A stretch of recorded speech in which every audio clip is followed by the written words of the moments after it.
Hi.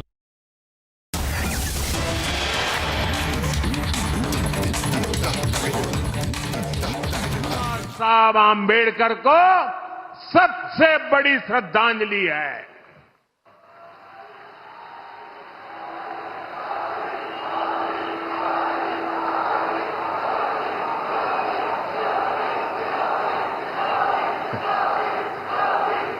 जब भारत का संविधान जम्मू कश्मीर में लागू हुआ, पूरा देश झूम उठा था, नाच उठा था।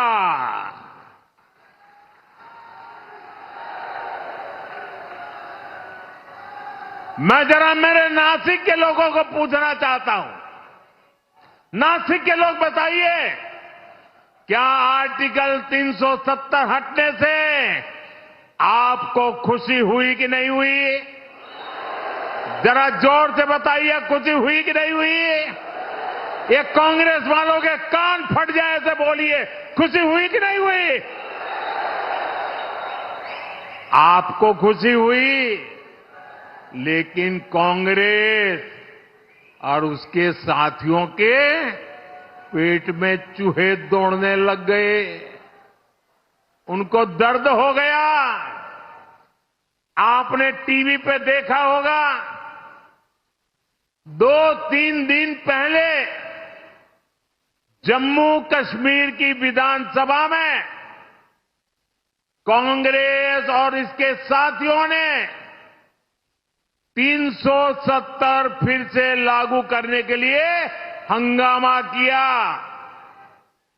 ये लोग फिर चाहते हैं कि जम्मू कश्मीर से बाबा साहब आम्बेडकर का संविधान फिर से जम्मू कश्मीर से निकाल दिया जाए, हटा दिया जाए।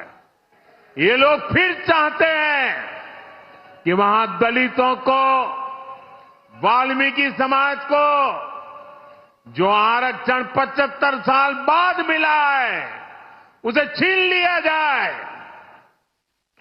संविधान के विरुद्ध, दलितों, पिछड़ों, आदिवासियों के विरुद्ध इसी साजिश में जितनी गुनहगार कांग्रेस है, उतने ही अगाड़ी के उनके बाकी साथी दल भी है। साथियों, चुनाव के समय पार्टियां अपने कामकाज का हिसाब देकर जनता के बीच जाती है। बीजेपी और महायुति भी लगातार अपने काम का हिसाब दे रही है, लेकिन बीजेपी का मुकाबला करने के लिए कांग्रेस के पास एक ही तरीका है।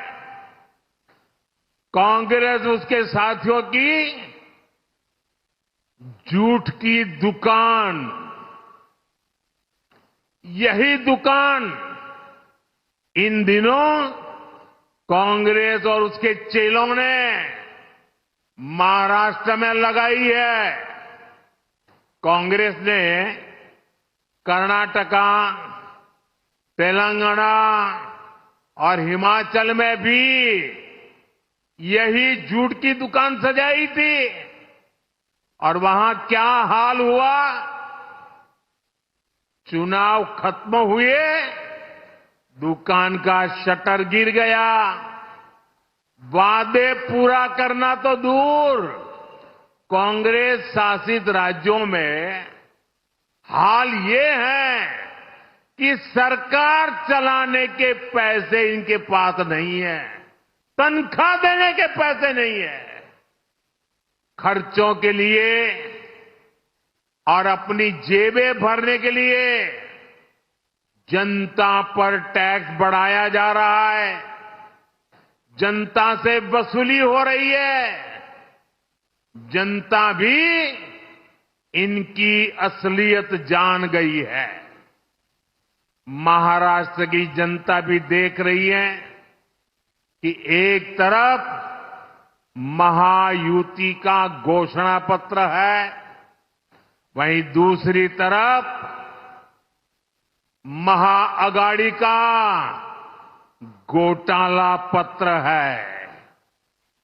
क्योंकि ये पक्का है, जहां कांग्रेस और उसके साथी होंगे वहां घोटाला होगा ही होगा।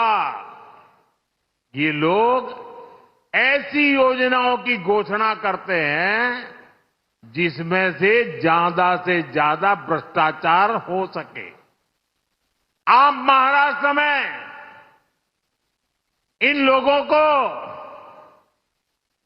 ये सारा पाप फिर से करने देंगे क्या? करने देंगे क्या? ये धोखेबाजी महाराष्ट्र की जनता के बीच चलेगी क्या? साथियों, पूरे देश ने कांग्रेस की हरकतों के कारण उसे पूरी तरह से खारिज कर दिया है। कांग्रेस अब ऑल इंडिया कांग्रेस नहीं बची। कांग्रेस अब परजीवी कांग्रेस बन चुकी है। ये कांग्रेस पार्टी अब केवल बैसाखियों पर ही जिंदा है। महाराष्ट्र हो, उत्तर प्रदेश हो, बिहार हो, झारखंड हो, ज्यादातर राज्यों में कांग्रेस दूसरी पार्टियों के सहारे ही चुनाव लड़ने की हालत में है। वो अपने पैरों पर खड़ी नहीं रह सकती। इसलिए साथियों, कांग्रेस ने राजनीति में खुद को बचाने के लिए अपना सबसे बड़ा हथियार चला है।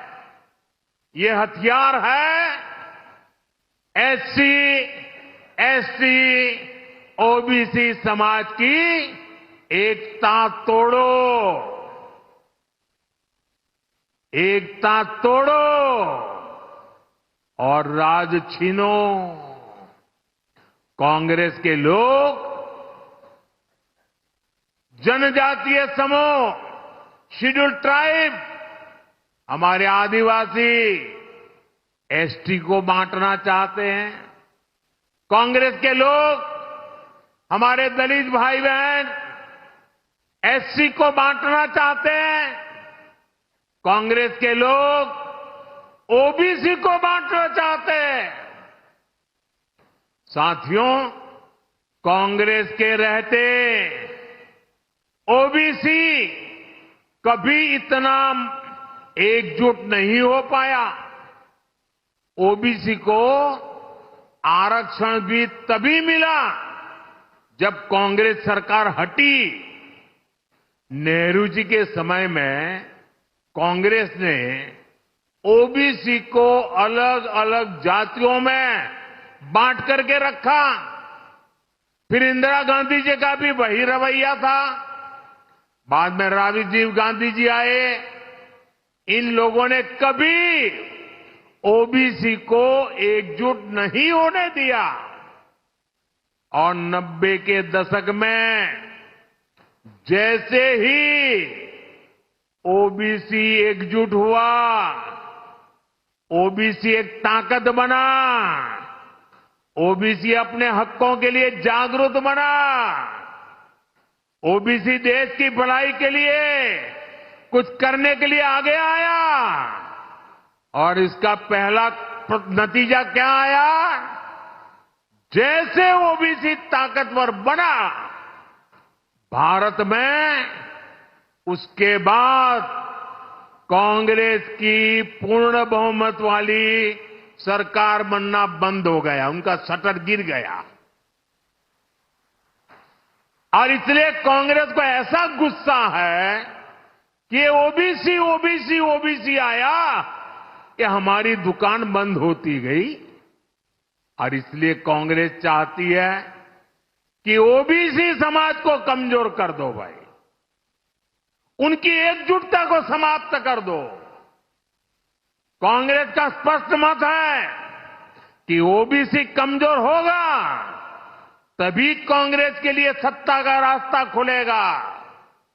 इसलिए कांग्रेस ओबीसी को बांटकर उनमें दरारें पैदा करना चाहती है।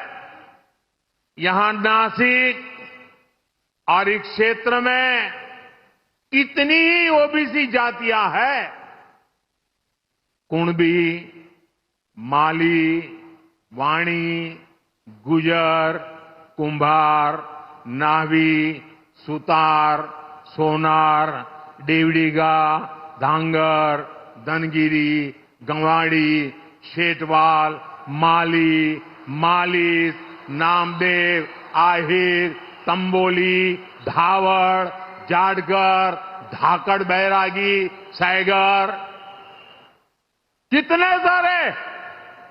कांग्रेस इन सारी जातियों को आपस में लड़ाना चाहती है।